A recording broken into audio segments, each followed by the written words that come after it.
I watched her through a tinted window worth more than her annual rent. She was kneeling in the grime of a New York gutter, offering a steaming plate of food to a man the rest of the world had buried alive. My assistant told me we were late for a billion-dollar merger. But for the first time in 10 years, I realized I was the one who was poor. I didn't know then that this girl in the bright skirt was about to bankrupt my ego and save my soul. The midnight mirror. The city didn't sleep, and neither did my ambition. From the leather-bound silence of my Maybach, New York was just a series of lights and numbers, assets to be bought or liabilities to be crushed. My assistant Marcus was droning on about the Tokyo merger, his voice a dull hum against the backdrop of a $400 million deal. But then, the traffic stalled on a crumbling corner of 5th and Main. That's when I saw her, amidst the gray concrete and the smell of exhaust. A girl in a skirt that looked like a captured rainbow was kneeling. She wasn't looking at her phone. She was looking into the eyes of a man who looked like he hadn't been seen in a decade. Robert Sullivan. I knew his type. The world calls them invisible. But to her, he was the guest of honor at a 5-star banquet served on a paper plate. As the steam from the noodles hit the cold midnight air, she laughed. It was a sound more valuable than any dividend I'd ever collected. In that moment, the tinted glass between us felt like a fortress I'd built to keep the world out, only to realize I'd locked myself in. "Sir, the light is green. We're losing time," Marcus whispered. I looked at my reflection in the window, sharp suit, cold eyes, empty chest. I wasn't losing time. I had already lost my way. If you want to see how a single plate of food started or against a billion-dollar empire, subscribe to AfroKorean Grit Stories. This is the story of how Bennett taught a king what it means to truly own nothing. The air in the back of the Maybach smelled of expensive leather and absolute silence, a silence I paid dearly to maintain. Outside, New York was a blurred streak of neon and gray. A city I owned pieces of but never actually touched. My life was governed by the cold, rhythmic ticking of a Patek Philippe and the blue glow of a tablet screen reflecting a world of margins, acquisitions, and hostile takeovers. To the public I was Tyler Montgomery, the man with the Midas touch.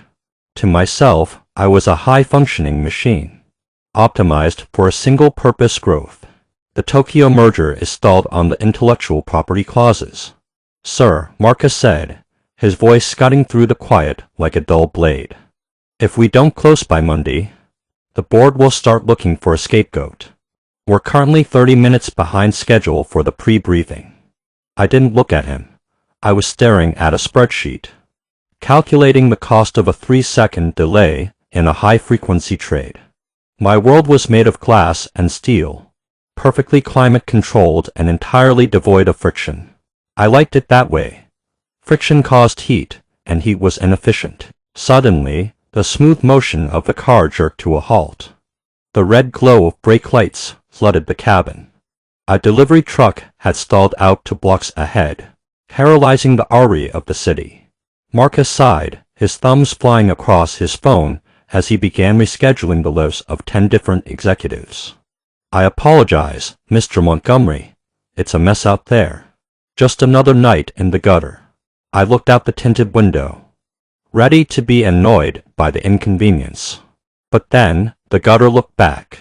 Just a few feet from my door, the gray sidewalk was interrupted by a burst of impossible color. A young woman was kneeling on the cold concrete. She wore a skirt that seemed to defy the midnight gloom, bright pinks, yellows, and blues that shimmered under the amber hum of the streetlight. She wasn't begging, and she wasn't rushing. She was focused entirely on a man sitting against a pile of trash bags, a man whose skin looked like weathered parchment and whose clothes were held together by dust and memory. She held out a white styrofoam container. As she opened it, a plume of steam rose into the air, real, visceral heat that I could almost feel through the glass. She didn't just hand him the food. She waited. She spoke to him, her face lit by a smile so genuine it felt like a physical blow to my chest. He reached out with trembling, grime-stained hands, and for a heartbeat, their fingers brushed. She didn't flinch. She didn't pull away. In my world, every hand reached for mine, wanting a check, a contract, or a favor. But here, in the middle of a traffic jam, was a girl giving everything she likely had to a man who had nothing to give back. The Tokyo merger suddenly felt like a collection of meaningless digital dust. I was sitting on a throne of billions. Yet I realized I couldn't remember the last time I looked at another human being without calculating their net worth. "Sir, the truck is moving," Marcus prompted, oblivious. I watched her stand up, brushing the dirt from her knees with a laugh that ignored the cold. As the Maybach began to roll forward, I pressed my hand against the glass. For the first time in a decade, the view from the top felt terrifyingly lonely. The board meeting the next morning was a blur of tactical jargon and aggressive posturing. But for the first time in my career, the numbers on the overhead projector refused to stay in focus. All I could see was that flash of neon pink against the gray sidewalk. I kept thinking about the way she knelt, not out of obligation, but out of choice. "Mr. Montgomery, your thoughts on the hostile takeover bid for Jensen Logistics?" I blinked, realizing the entire room was staring at me. My coup, a man whose heart was made of cold-rolled steel, was waiting for the killing blow. "Defer it," I said, my voice sounding foreign even to me. "I need more data." The silence that followed was heavy with confusion, but I didn't stay to explain. 10 minutes later, I was back in the car. This time, I wasn't headed to a penthouse or a gala.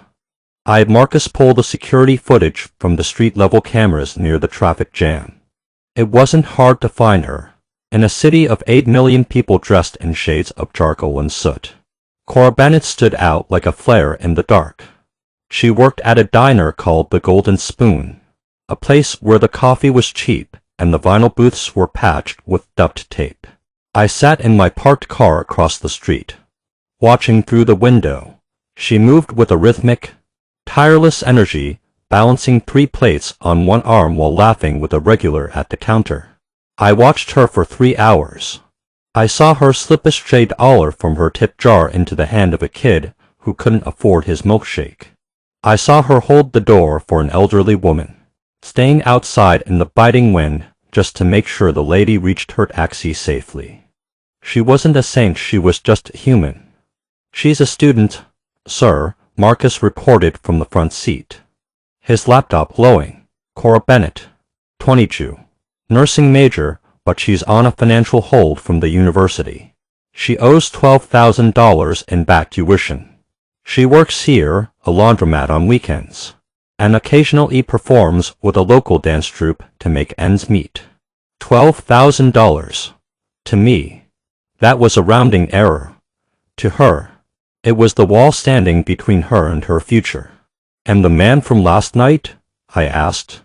"Robert Sullivan, former construction foreman, decorated veteran, lost his home after a medical debt spiral 5 years ago. He's been on that specific corner for 18 months. I looked at the diner door as Cora stepped out for a break, shivering slightly in her thin uniform, but still smiling at a passerby. I felt a strange, tightening sensation in my throat. I had spent my life building skyscrapers that touched the clouds, but I had never built anything as sturdy as the hope she carried in a styrofoam container. I checked my reflection in the rearview mirror. I looked like a man who owned the world. But as I watched Cora Bennett tuck a stray hair behind her ear, I knew I was just a spectator. It was time to stop watching. The next morning, I did something I hadn't done in 15 years. I walked into a bank branch instead of calling the board of directors.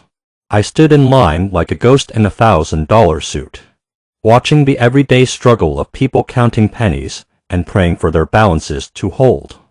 When it was my turn, I didn't give my name. I handed the teller a slip of paper with Cora Bennett's student number and a cashier's check for $50,000. "Is there a message for the recipient?"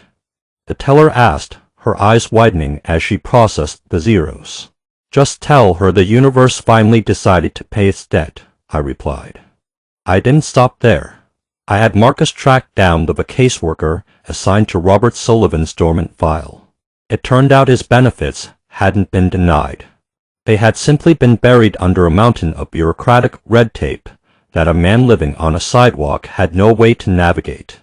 One phone call from my legal team, backed by the implicit threat of a front-page lawsuit, and suddenly Robert's lost pension was fast-tracked for immediate release. I spent the rest of the week as a silent architect of their lives. I watched from the shadows of my car as Cora received the call from her university. I saw her collapse onto the sidewalk outside the diner, clutching her phone and sobbing not with sadness, but with the sheer, lung-bursting relief of someone who had finally been seen. But as I watched her joy, a strange bitterness began to seep into my own chest. I was fixing their lives with the stroke of a pen, yet I was still hiding behind tinted glass. I was a benefactor, but I was still a coward. I realized that writing a check was the easiest thing I'd ever done. Actually standing in the rain with them? That was the part that terrified me. That Friday, the city was hit by a biting sleet. I told Marcus to wait 3 blocks away. I stepped out of the Maybach, the cold air hitting my face like a physical reprimand. I walked toward Robert's corner, my Italian leather shoes soaking up the New York grime. He was there, huddled under a thin tarp. But he wasn't alone. Cora was there, too, holding a thermos of coffee. She looked up as I approached, her bright eyes narrowing as she took in my expensive overcoat and the way I stood, stiffened out of place. "You look lost, mister," she said, her voice steady despite the wind. "The Ritz is 10 blocks that way." "I'm not lost," I said, my voice cracking slightly. I looked down at Robert, whose eyes were clear and surprisingly sharp. I wanted to know if the coffee was any good." Robert smiled, a slow, knowing expression that made me feel like he could see right through my bank account and into the hollow space where my heart used to be. "It's the best in the city, son, because it's free." In that moment, standing in the sleep between a girl who had nothing and a man who had lost everything, I realized I had spent my life building a cage of gold. And for the first time, I wanted someone to let me out. The next day, I didn't send Marcus. I didn't stay in the car. I traded my bespoke suit for a plain charcoal hoodie and jeans I hadn't worn in years, feeling like a spy infiltrating a world I was supposed to own. The golden spoon was humid, smelling of burnt grease and cheap dish soap, a sensory overload that made my sanitized office feel like a tomb.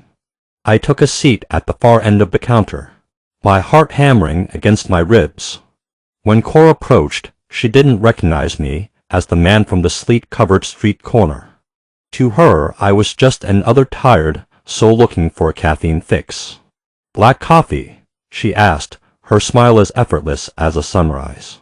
"You look like you had a long week, and it's only Tuesday."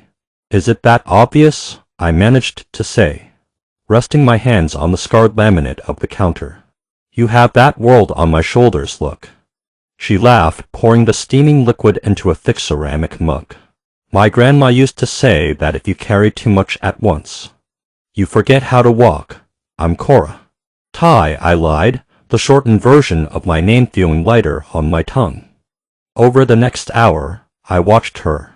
I didn't see a nursing student on financial hold or a liability. I saw a woman who knew the names of every regular's grandchildren. I saw the way she handled a disgruntled customer with a grace that would have put my most senior mediators to shame. When the lunch rush died down, she leaned against the counter near me, wiping a stray smudge of flour from her cheek. "You're quiet, Ty. What do you do? Besides brooding over coffee?" I work in investments," I said, which was technically the truth. "But lately I've been wondering if I've been investing in the wrong things." She looked at me then, really looked at me, her brown eyes searching mine with an intensity that made me want to confess everything. "Most people do. They chase the gold at the end of the rainbow and forget to enjoy the colors along the way. Take Robert, for instance." She nodded toward the window, where the old man was now sitting on a bench across the street, looking cleaner and more upright than I'd ever seen him. Someone did something miracle-sized for him this week. His pension kicked in. He's getting a roof over his head tomorrow. That's great news, I said, trying to keep my voice steady. It's more than great. It's a reminder that there's still magic left in this city. Someone out there has a lot of money and a very quiet heart. She sighed, a look of pure and shielded joy crossing her face. And whoever they are, I hope they know they didn't just save a veteran. They saved my faith in people. I looked down at my coffee, the reflection of the fluorescent lights dancing on the dark surface. For billions of dollars I had bought companies, skyscrapers, and influence. But for the price of a few phone calls and a check I wouldn't even miss, I had bought something I never thought I'd own a place in her world. As I tipped her $20 on a $4 tab and walked out, I realized the mask wasn't just slipping, it was shattering. I wasn't Tyler Montgomery, the billionaire, anymore. I was just Ty, and I was finally starting to see the colors. Abin walked out. I realized the mask wasn't just slipping, it was shattering. I wasn't Tyler Montgomery, the billionaire, anymore. I was just Ty, and I was finally starting to see the colors. The next afternoon, the sky was a bruised purple, threatening more snow, but the air around the park bench felt different. Robert was sitting there, his back straighter, wearing a coat that didn't look like it had been salvaged from a dumpster. When I sat down beside him, I didn't feel like a billionaire conducting a site visit. I felt like a man looking for an anchor. "You're back, Ty," Robert said, his voice a gravelly rumble. He didn't look at me. He looked at the pigeons scavenging for crumbs. Most people with shoes that expensive only walk this block once to remind themselves why they work so hard. "You're looking for something else." "I'm looking for the truth, Robert," I admitted, leaning forward with my elbows on my knees. "How does a man like you, a foreman, a veteran, end up on a sidewalk while people like me build towers right over your head?" Robert let out a dry, hollow laugh. "It's easier than you think. You build a life like it's a brick wall, thinking every brick is a paycheck, a promotion, a solid roof. Then one day, the ground shifts, a medical bill here, a company layoff there. You pull one brick out to fix the other, and before you know it, the whole thing is rubble. People don't fall into the gutter, Ty. They're pushed by the weight of a world that stopped seeing them as people and started seeing them as problems." He finally turned to look at me, his eyes sharp and unblinking. "That girl, Cora, she was the only one who didn't look at the rubble. She looked at the man underneath it. She gave me a plate of food when I was starving, but she gave me her name when I was forgotten. That's the real currency." I felt a cold shiver that had nothing to do with the wind. I had spent my entire life obsessed with the bricks, the assets, the mergers, the net worth. I had built the tallest wall in the city, and all it had done was block the view of the people standing right in front of me. "I heard you're getting a place tomorrow," I said softly. "I am. A miracle, they say." Some anonymous benefactor cleared the path. Robert leaned in closer, the scent of tobacco and old wool clinging to him. "Money can buy a roof, son. It can even buy silence. But it can't buy the look in that girl's eyes when she talks about Ty from the diner. She thinks you're a man struggling to find his way. Don't prove her wrong by staying a ghost." He patted my shoulder, a rough, heavy hand that felt more honest than any handshake I'd ever exchanged in a boardroom. As I walked away, my phone vibrated in my pocket. It was a frantic text from Marcus. "The board is calling an emergency session. They found out about the unauthorized use of the legal team for the Sullivan case. They think you've lost your mind." I looked back at Robert, then toward the glowing windows of the Golden Spoon. The board thought I was losing my mind, but for the first time in 34 years, I felt like I was finally finding it. I didn't have to wait for the morning papers to know the walls were closing in. By 8 p.m., my phone was a glowing brick of vibratory stress. Marcus's face appeared on the screen for the 20th time. Sir, don't go to the office. The Post has a photo of you sitting on that park bench with Sullivan. They're calling it the Billionaire's Breakdown. The board is already drafting a statement of incapacity. I stared at the digital image on my tablet.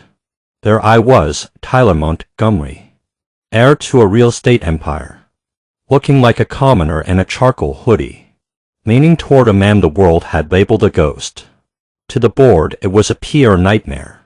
To me, it was the first time I'd ever looked like a real person in a photograph. Let them draft it, I said, my voice eerily calm. I'm going to the diner. Tyler, if you go there now, the press will follow. You'll ruin her life, Marcus warned, his voice cracking with genuine concern. He was right. I was a magnet for chaos. And Cora was the only pure thing I had left. But when I arrived at the Golden Spoon, the chaos had already found her. 3 camera crews were blocked by the narrow glass door, their flashes strobing against the greasy windows like lightning. Inside, I could see Cora, her face pale, holding a trail like a shield as a reporter shoved a microphone toward her. Is it true, Miss Bennett? Did Tyler Montgomery pay off your tuition in exchange for certain favors? The word favors hit me like a physical punch. I shoved through the crowd, my height and the sheer coldness of my billionaire persona returning like an old, heavy suit of armor. I didn't care about the stock price anymore. I cared about the light in her eyes. Move, I commanded. The reporters recoiled, recognizing the predator they had been hunting. I stepped inside the diner and locked the door behind me. The silence was sudden and deafening. Cora stood by the coffee station, her hands trembling so hard the spoons on her tray rattled.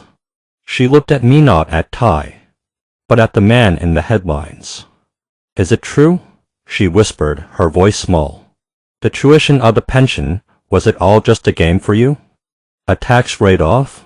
No, I said, stepping toward her, ignoring the frantic banging on the glass behind me. It wasn't a game, Cora. It was a debt. I spent my whole life looking down at people like you, and I realized I was the one who was beneath you. You lied to me, she said, a single tear tracing a path through the flower on her cheek. You let me tell you my secrets while you were holding the keys to my entire life. I didn't want a benefactor, Ty. I want a befriend. The hurt in her voice was worth more than the billions I was about to lose. I had tried to fix her life with money because that was the only language I knew. But in doing so, I had broken the one thing money couldn't buy, her trust. Before I could speak, my phone rang. It was the coup. Tyler, the board meeting starts in 10 minutes. If you aren't in that chair to sign the merger, we're voting to strip your shares. You'll be left with nothing. I looked at the phone, then at Cora. The choice wasn't about money anymore. It was about whether I wanted to be a king in a glassed hour or a man standing in a diner. My phone vibrated with a relentless, mechanical rhythm in my palm. 5 minutes, Tyler. The board is in the room.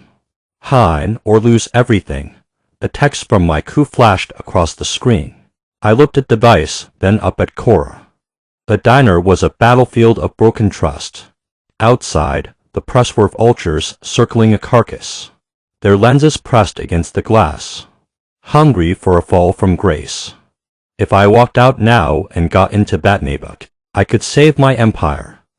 I could walk into that boardroom, crush the dissent, and by tomorrow, this would all be an eccentric phase smoothed over by a high-priced PR firm. I'd be a billionaire again, but I'd be a billionaire who couldn't look in the mirror. I have to go, I whispered, my voice thick. Cora's eyes hardened, the grief in them turning into a cold, familiar shield. Of course you do. The Ty I knew didn't exist. He was just a costume for a man who buys people for fun. Cora, listen to me. No, she snapped, pointing at the door. Go back to your glassed hour. Tyler, Robert is moving into his new apartment in 20 minutes. He was so proud to show you. He thought you were his friend. But I guess a 20-minute ceremony doesn't fit into a billion-dollar schedule, does it? I felt the air leave my lungs. Today was the day. Robert skis. The small ribbon cutting at the Veterans Housing Project I had secretly funded. It wasn't just a move, it was the restoration of a man's dignity. My phone rang again. The coup. I answered it. But I didn't put it to my ear. I put it on speaker. Tyler, where are you? The Japanese delegation is losing patience. Sign the merger and we'll bury the scandal. We can spin the homeless thing as a strategic philanthropic pilot. Just get here. I looked at Cora. I looked at the grease-stained counter and the smell of cheap coffee that now smelled like honesty. The merger is off, I said into the phone. The silence on the other end was absolute, followed by a roar of corporate fury. You're done, Tyler. We're voting you out. You'll have nothing. Do you hear me? Nothing. I hear you, I said softly. And for the first time, I think you're right. I hung up and tossed the phone onto a pile of used napkins. The weight that had been crushing my chest for a decade suddenly evaporated. I looked at Cora, who was staring at me, her mouth slightly open. You just threw away your company, she breathed. I threw away a cage, I corrected. I stepped toward the door, ignoring the flashes of the cameras.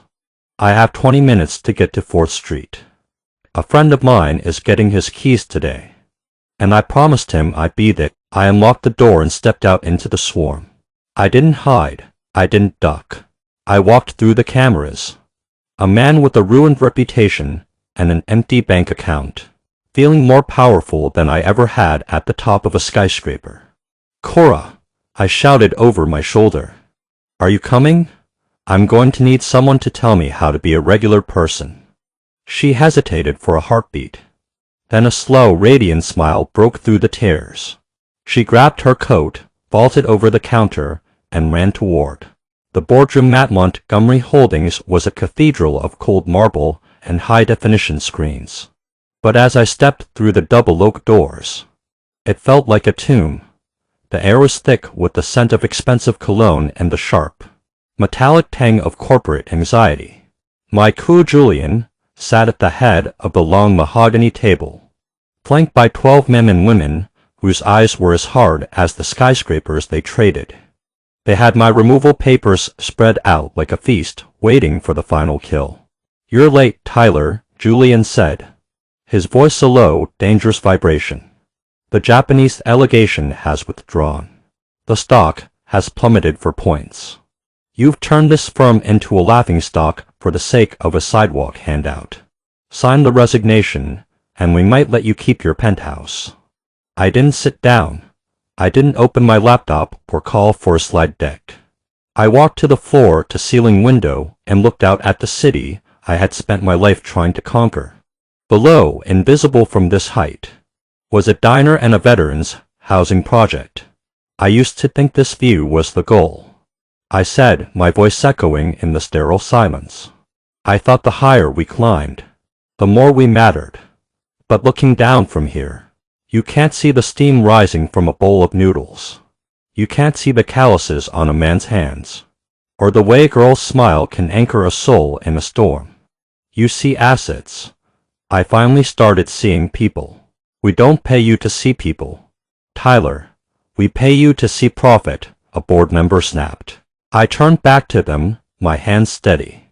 Last night, I watched a woman who makes in a year what you spend on a watch meal in the dirt to feed a man you'd all step over. She didn't do it for a tax break or a PR spin. She did it because it was the human thing to do. She reminded me that we aren't defined by what we own, but by what we give when no one is looking. I walked to the table and picked up the silver fountain pen. Julian smiled, thinking he had one. But I didn't sign the resignation. They had drafted the one that cited mental instability. I turned the paper over and wrote 3 words in bold, black ink, I am free. I'm not resigning because I've lost my mind, I said, looking each of them in the eye. I'm resigning because I found my life. You can keep the title. You can keep the glassed hour. I'm going back to the street level, where the air is actually warm. I laid the pen down with a hollow click that sounded like a key turning in a lock. As I walked out, leaving the stunned silence of the boardroom behind, I didn't feel the weight of the billions I was leaving. I felt the lightness of the man I was becoming. I stepped into the elevator, and as the doors closed on the top floor for the last time, I pressed the button for the lobby. I wasn't falling. I was finally landing. The sun didn't shine any brighter on the morning I became a nobody. But for the first time, I actually felt the warmth on my skin. I had traded a skyscraper for a refurbished brick warehouse in the heart of the neighborhood that had once been just a blur through a tinted window. We called it the Anchor Foundation. It wasn't a tax haven or a corporate branding exercise. It was a place where invisible people like Robert became neighbors, and where students like Cora didn't have to choose between their tuition and their humanity. Robert stood at the entrance, wearing a clean flannel shirt and a smile that had finally reached his eyes. He wasn't sitting on a pile of trash bags anymore. He was the head of our veteran outreach program, his rough hands now busy shaking the hands of men who had spent too long in the shadows. Watching him, I realized that the greatest joy I had ever achieved wasn't a percentage, it was seeing a man reclaimed from the wreckage of a world that had given up on him. Cora was beside me, her high ponytail swinging as she organized a stack of nursing manuals for the free clinic we'd attached to the side of the building. She looked at me, her eyes no longer guarded or suspicious, but filled with a quiet, steady pride. She had seen me at my most powerful and my most broken, and she had chosen to stay for the man in between. "You're brooding again, Ty," she whispered, bumping her shoulder against mine. "The world on my shoulders is coming back." "I was just thinking," I said, reaching out to take her hand, "that I used to own half the blocks in this zip code, and I never felt like I belonged on a single one of them. Now, I own a desk and a half share in a nonprofit, and I've never felt richer. That's because you finally learned how to spend the right kind of currency," she said, leaning her head against my arm. A clock struck midnight as we stepped out onto the sidewalk to close up for the night. The city was still humming with its restless neon energy, and the cold wind still whistled through the concrete canyons. A black luxury car idled at the red light nearby, its tinted windows reflecting the streetlight like a pair of blind eyes. I looked at it for a moment, remembering the man who used to sit in that back seat, terrified of the very air I was now breathing. I didn't need the car anymore. I didn't need the glass between me and the world. Standing there on the grime-stained concrete with Cora on one side and Robert on the other, I realized my new empire didn't have a penthouse or a board of directors. It had a heartbeat. As the light turned green and the car sped away into the dark, I didn't look back. I was exactly where I was meant to be, standing in the light, right here on the ground. If you were moved by Tyler's journey from a glassed hour to a heart of grit, don't forget to like and subscribe to AfroKorean Grit Stories. Every act of kindness is a stone in a better world. See you in the next story.